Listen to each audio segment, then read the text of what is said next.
Hey everyone, welcome back to another episode of Decoded Healthcare. I'm Arushi and I'm here with my co-hosts, Firas and Rohan.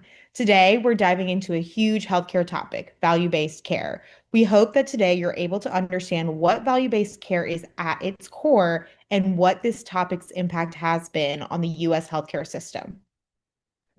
So let's get into it. Value-based care, or VBC, is a different way of thinking about healthcare.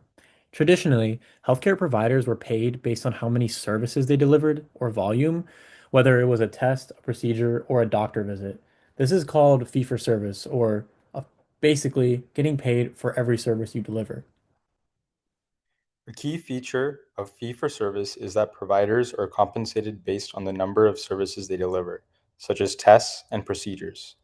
Value-based care, on the other hand, takes a different approach by focusing on patient outcomes, rewarding the providers for helping patients stay healthy and achieve positive health results.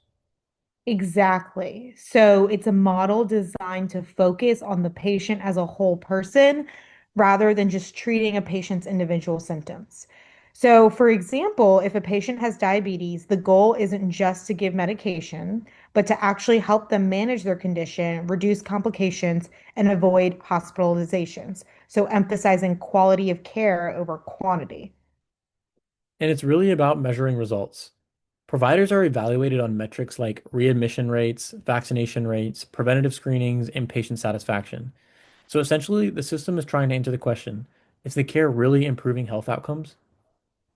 And this isn't just about health, it's about healthcare spending too. Healthcare costs in the US are massive and constantly rising. Value based care tries to help decrease costs while improving care quality. So, what does value-based care actually look like in practice? Let's take a closer look at how it's being applied in the real world today. One of the key examples is an accountable care organization, or an ACO. These are groups of doctors, hospitals, and other healthcare providers who voluntarily work together to coordinate care, especially for patients with chronic conditions. So the care is more seamless, efficient, and focused on improving health outcomes. Think of an ACO like a team working together to manage a patient's health. For example, a patient with heart disease might see a cardiologist, a primary care doctor, nutritionist, and a physical therapist. The ACO coordinates all of these services so the patient gets the right care at the right time without duplication and with complete continuous care. And there's a financial incentive too. If the ACO keeps patients healthy and avoids unnecessary hospitalizations, it shares in the savings with Medicare.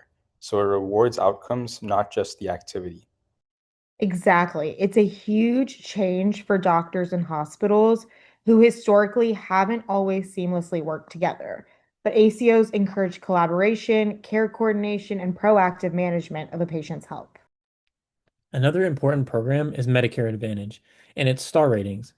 So, Medicare Advantage plans are private insurance alternatives to the traditional Medicare. They're rated on quality measures like managing chronic conditions, preventative screenings, and also patient satisfaction. Higher star ratings mean bonus payments and attract more members, which directly ties to financial health of the plan to the quality of care. So plans have an incentive to ensure members stay healthy and get preventative services. A simple example, if a Medicare Advantage plan has high vaccination rates and keeps hospital readmissions low, it gets a higher star rating. That attracts more enrollees and better funding. It's a direct way to link patient outcomes with financial rewards. Now let's zoom into Maryland, which has a really unique approach to value-based care. Maryland does something most states don't. It uses a global budget revenue system overseen by the Health Services Cost Review Commission, also known as the HSCRC. Most hospitals across the US make money based on the number of procedures, tests, or visits they provide. So, more volume equals more revenue, as we've previously discussed. Maryland flipped that model. So, hospitals are given a fixed annual budget for all inpatient and outpatient care throughout the year. Exactly. That means that hospitals aren't financially rewarded for just doing more procedures. They're rewarded for keeping people healthy and reducing more hospitalizations. It completely changes the incentives for healthcare providers. Exactly. And an example for you. Many hospitals in Maryland invest in community-based programs like diabetes management workshops, smoking cessation programs, and preventative screenings. These initiatives improve population health while keeping hospital spending under control.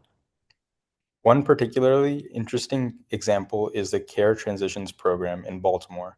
When patients are discharged, a nurse navigator follows up with them at home or via phone to ensure they understand their medications and follow up care. This program has significantly reduced readmissions and saved both money and patient suffering. The HSCRC also monitors hospital performance closely. Hospitals are evaluated on metrics like 30-day readmission rates, patient satisfaction, and rates of preventable hospitalizations. If hospitals meet or exceed quality targets while staying under budget, they can reinvest in additional programs or community services. Another example are that some Maryland hospitals have created partnerships with local housing and social service agencies to address social determinants of health. For instance, providing safe housing and nutrition support for patients with chronic illnesses reduces hospitalizations, which ultimately benefits both the patient and the budget of the hospital. The key point is that Maryland's model encourages hospitals to think beyond the walls of the hospital. They have the financial incentive to keep the entire community healthy, not just treat people when they show up in the emergency room. That's a huge shift from traditional fee for service care. Yes, and this is a real world example of what is happening in our healthcare system now and how value based care is currently in action. Exactly. So far, we've looked at what value-based care is, how it works nationally, and how Maryland is currently innovating. But what about the future? One approach that experts are super excited about is the head model.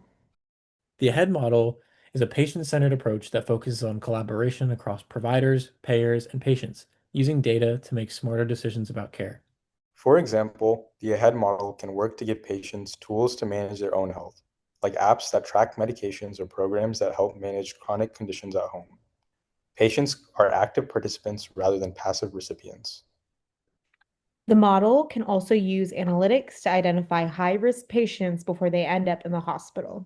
This proactive approach is what makes value-based care effective, preventing problems rather than just reacting to them. Today, we're seeing different states adopt different versions of the AHEAD model, focusing on preventative care and a value-based care approach, as opposed to just a fee-for-service model.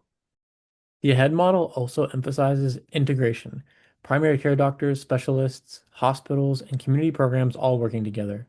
It's about creating a healthcare ecosystem that's coordinated, proactive, and patient centered. In the short term, the future of value based care is flexible, coordinated, and focused on outcomes. It's not just about saving money, it's about improving health across entire communities. So, to recap, value based care represents a shift in how healthcare services are structured and reimbursed.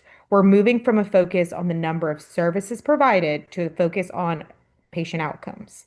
Programs like ACOs, Medicare Advantage star ratings, Maryland's global budgets, and emerging models like AHEAD illustrate different ways this approach is being applied in the healthcare system today. It's an exciting time in healthcare. We're seeing models that emphasize collaboration, innovation, and patient centered care. While the future is always evolving, it's fascinating to watch these changes unfold and see how they might shape healthcare in the years to come. Well, that wraps it up for today's episode. We hope you've enjoyed it and learned something valuable. And if you did, share it with someone who's just as curious about healthcare as you are. Thanks for listening to Decoded Healthcare. Until next time, stay informed and stay well.